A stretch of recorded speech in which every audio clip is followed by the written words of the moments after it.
wabarakatuh. Baiklah teman-teman, selamat bertemu kembali di sesi yang kedua dalam mata kuliah Pancasila. Nah teman-teman sekalian, pada sesi yang pertama ini saya akan menjelaskan sedikit mengenai materi yaitu pengantar pendidikan Pancasila.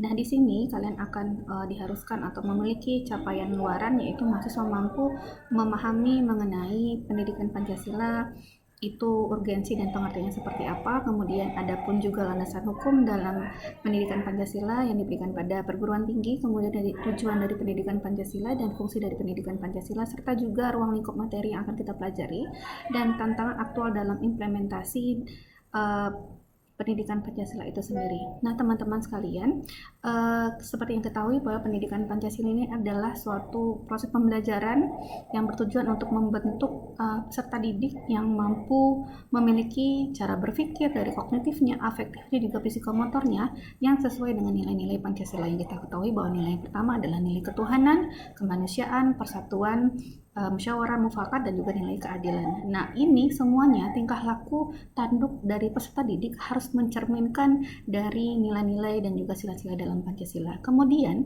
dalam mempelajari pendidikan Pancasila ini mempunyai landasan hukum atau landasan yuridisnya, yaitu yang pertama pembukaan Undang-Undang Dasar 1945 pada alinea keempat.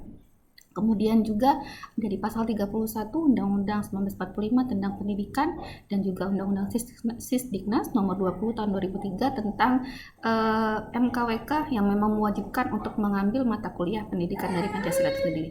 Yang seperti saya sebutkan bahwa tujuan dari pendidikan Pancasila ini adalah untuk membentuk karakter dan moral yang sesuai dengan sila-sila dan nilai-nilai Pancasila. Kemudian membangun warga negara yang tidak hanya cerdas atau smart, tapi juga yang perilaku atau berbasis nilai Pancasila yang cinta tanah air, menghargai toleransi, kemudian bertanggung jawab dan sadar akan hukum. Bahwa kita ketahui bahwa Pancasila itu adalah sumber dari segala sumber hukum. Nah teman-teman mungkin cukup sedikit mengenai materi dari pengantar pendidikan Pancasila ini.